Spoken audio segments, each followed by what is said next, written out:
Hey friends, welcome back to my channel. My name is Victoria, and today I'm going to be doing a fun video that I saw Crystal from Crystal's Bookish Life do, and it looked so good that I knew that I wanted to try it out. I loved watching her video, so I will link it down below, and that is I'm going to be discussing my highest rated books, or the best books that I've ever read according to Goodreads. So they are the highest rated on Goodreads. I'm gonna do my top 10 according to Goodreads, and I'm gonna start at like number 10 and go up to number 1. Some of these I did edit a little bit, so I removed anything that was young adult.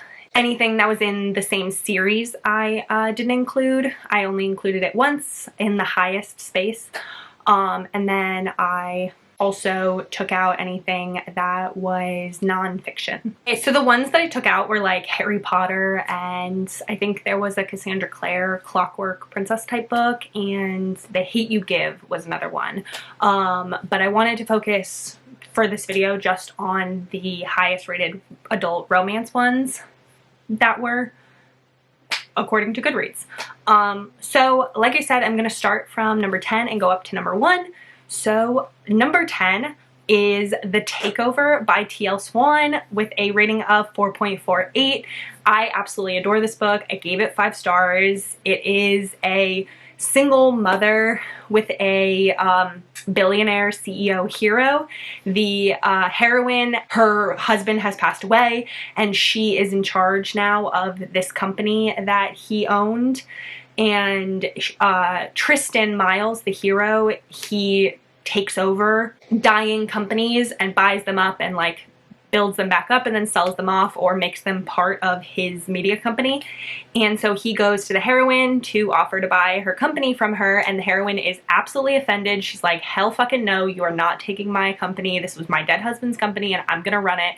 And so they very much do not get along, but are immediately attracted to each other, and they end up going to a conference in France, and Tristan ends up being the speaker at the conference, and so they run into each other again, and they end up having a romance while in France that the heroine says, okay, we're gonna end this when we go back to New York. But when they get back to New York, Tristan says, no way, I still want to be with you. And so he shows up at her house and ends up being confronted with her 3 sons, and they end up having to work through all the drama of her dealing with the death of her husband while also being a single mother to her 3 kids, and with Tristan pursuing her. And it's fantastic. I absolutely adore it. It's so good. My favorite thing about the book is not even the romance between Tristan and the heroine, whose name I never remember. It might be Emily, it might be Claire, it might be something else entirely. My favorite part of this book is not even the romance between them. I do love their romance, but my favorite part is Tristan's relationship development with the children. It is hilarious. It is so heartwarming, and I absolutely love it. So it totally makes sense for me that it has such a high rating, because people do very much love this book. Number 9 on the list has a 4.49 rating, so only 0.01 higher, and that is Hidden Miles by Claire Kingsley. This is another book that I love and gave 5 stars. This one is a small town type romance. It's part of the Miles family series by Claire Kingsley, and it follows a scarred hero who has severe PTSD and agoraphobia. He was in the military and ended up in an explosion that scarred half his body from his face all the way down. So he deals with a lot of pain. He has some facial deformities because of the scars, like his mouth doesn't close all the way on one side. So he thinks that he's terrifying and horrifying to look at, so he does not leave his property, and he also cannot leave his property. He has this obsession with security, which is part of his PTSD, and it's very much him struggling with that. So he hasn't left his family's property since he returned from active duty, which was like 5 years ago. And so he has no actual physical social life, and what he does instead is he has this video game that he plays where he chats with like people online, and has been chatting with this one girl for a very long time. And she's like the closest thing he has to a friend. So when this girl lets him know that she is in an abusive relationship situation and really needs help, he is immediately there to go out and help her and brings her back to his family's property, and they end up having a romance. It's so cute. I really, really loved it. A wonderful scarred hero. And I love the way that he has to like work through his PTSD in order to be ready to be in a relationship with her. It's so good. Really, really loved it. The next one, number 8, is also a Claire Kingsley book, and that is Unraveling Him by Claire Kingsley, which has a 4.50 rating. And this one is my favorite Claire Kingsley book that I've read. It is a grumpy sunshine, a small town romance. It follows Evan Bailey, who is a mechanic, and this girl who I cannot remember the name of, and she shows up at his shop having only met him one time before, and she has this sunshiny attitude. She talks to her plants. She's just always looking on the bright side and always has this like everything's gonna work out kind of mentality, which is very opposite from Evan, who is a very gruff and grumpy, I don't want anyone in my space type of person. And when she shows up at his mechanic shop and says, hey, you need this used car that I can get for you, and I need use of your mechanic shop to fix my own car before I can leave, how about we trade, and I get you what you need and you help me out. And they agree to do this, and they end up going on this road trip to go get this used car that Evan wants to restore. And it has this road trip element where they're stuck in the car for hours on end together, and it really breaks down Evan's walls. It becomes so cute. And then when they do get back to his small town that he lives in, she ends up living at his house with him, and it's a like forced proximity style romance, and it's so cute. Really, really loved it. 5 out of 5 stars. Number 7 I was surprised about, and that is Dominate by Amy Dawes. This is the only Amy Dawes one that showed up in the top like 15. And I was very surprised with it. This one is actually part of her Harris Brothers series, but it's part of a duet within the Harris Brothers series. And it's book 2 in the duet. So Gareth Harris is the oldest Harris brother, and his books for the Harris Brothers series is actually broken up into a duet, into Surrender and Dominate. And so this is book 2 within his duet within the Harris Brothers series. And this book, I absolutely loved. I gave it 5 stars. So I love the fact that it has such a high rating. But I was very surprised about it, because if any of her books were going to have a really high rating, I thought it would be Blindsided just by the amount of people and like buzz that that book has gotten.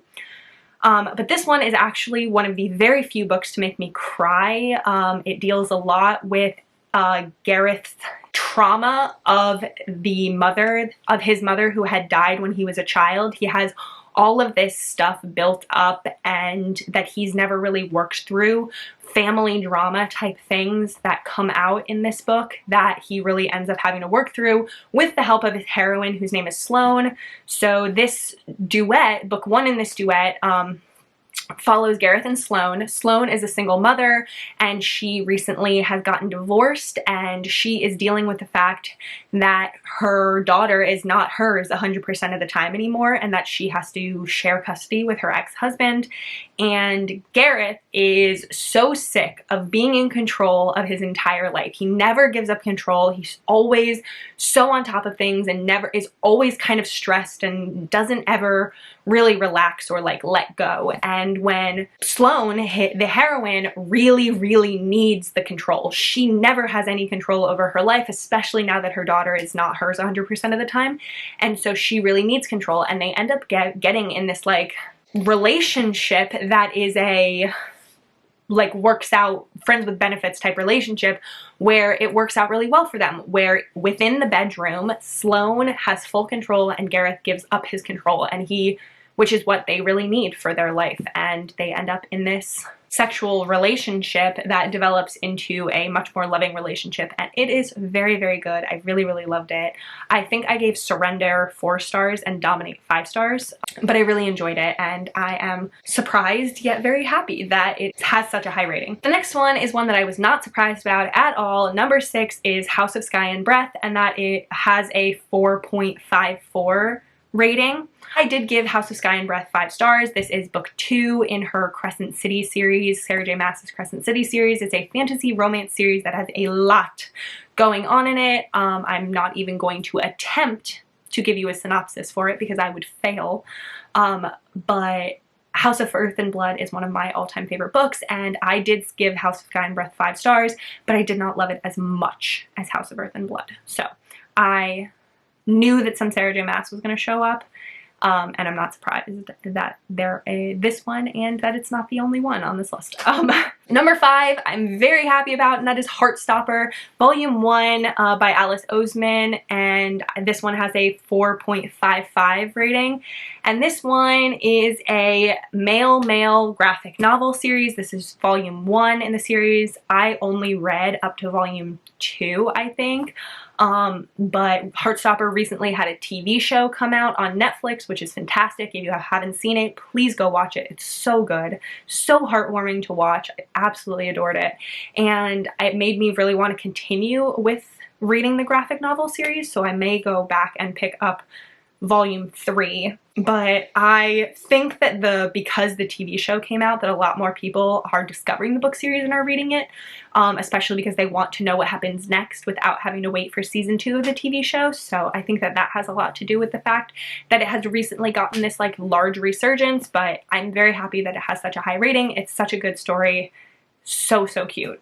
Number 4 is A Court of Mist and Fury by Sarah J. Maas. It has a 4.61 rating, which is quite a large jump from Heartstopper, which had 4.55. It's the largest jump that we've had so far in rating between all of these, and I absolutely adore this. This book deserves to be this high. It is one of my all-time favorite books.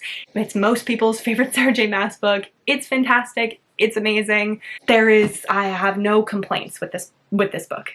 It's fantastic.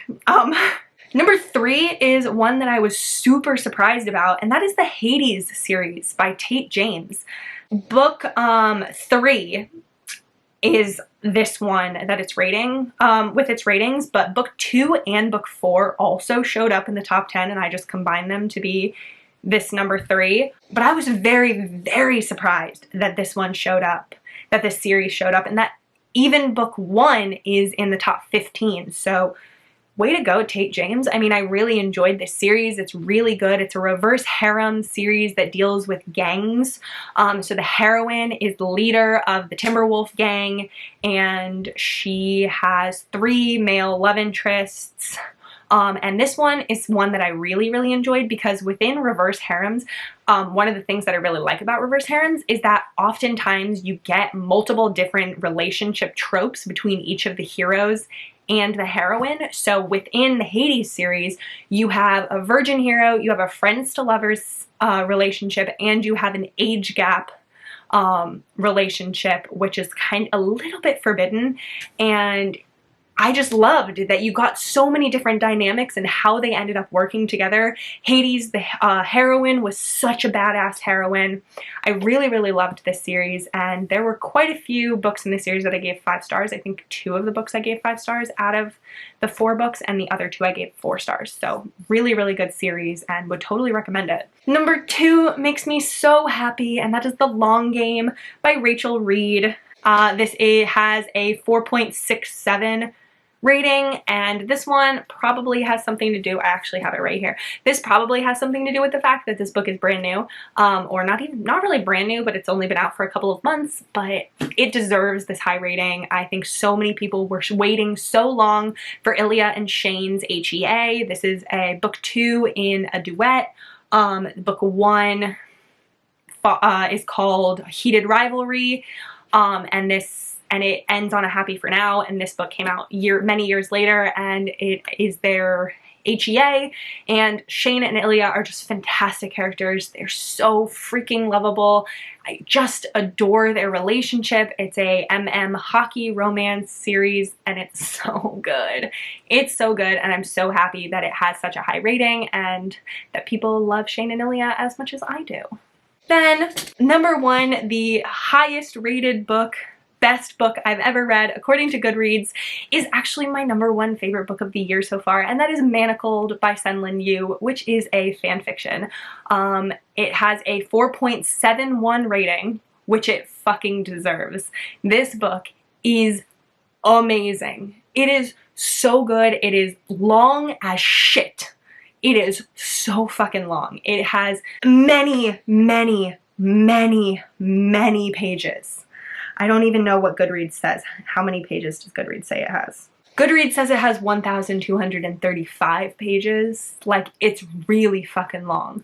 So this is a Draco and Hermione fanfiction. It follows world in which Harry Potter has died and the Resistance has lost the war against Voldemort, and Voldemort has now become the supreme ruler of like the world, and he has instituted this program which is sort of Handmaid's Tale breeding type program where the female members of the Resistance that were captured are given, sold to, as basically slaves to high-ranking male members of his Death Eaters in order to have them breed with these women and create a new generation of wizards who follow Lord Voldemort. And Hermione ends up being given to Draco Malfoy. And this book follows 3 different parts. You have the current part, and then during that part, that's the part where Hermione has been given to Draco. She is within this breeding program. During that part, Hermione has a huge memory block. She can't remember anything that happened prior to her being given to Draco. And then after that, the second part you have is the before, which is the time during her memory loss that she can't remember during the war. It's the flashbacks of her, what she had dealt with, what she and Draco had gone through during her, during the war, before she got to this breeding program. And then the third section is the after, which is after she gets her memory back, and deals with the fallout of her memory being back. And it is a absolutely fantastic story. It is 100% going to be on my top favorite books of the year, and it is amazing. I will say though, it is incredibly dark. It has a lot of trigger warnings, rape, non-consensual scenes.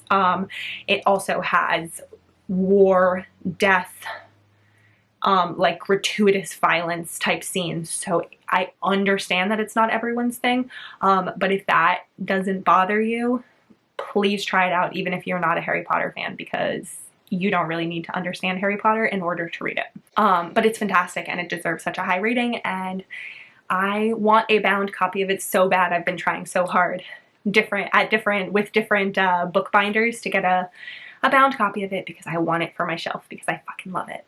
But that is going to be it. That is the last book on my top 10 best books I've read according to Goodreads. Please let me know down in the comments if you've read any of these books, if you agree, if any of them surprised you, or what book is the highest rated that you've read according to Goodreads. I'd love to hear your thoughts. As always, thank you for watching. Please subscribe and stick around so you can see more content from me, and like this video if you liked it. But that is going to be it, so I hope you have a great day. Bye!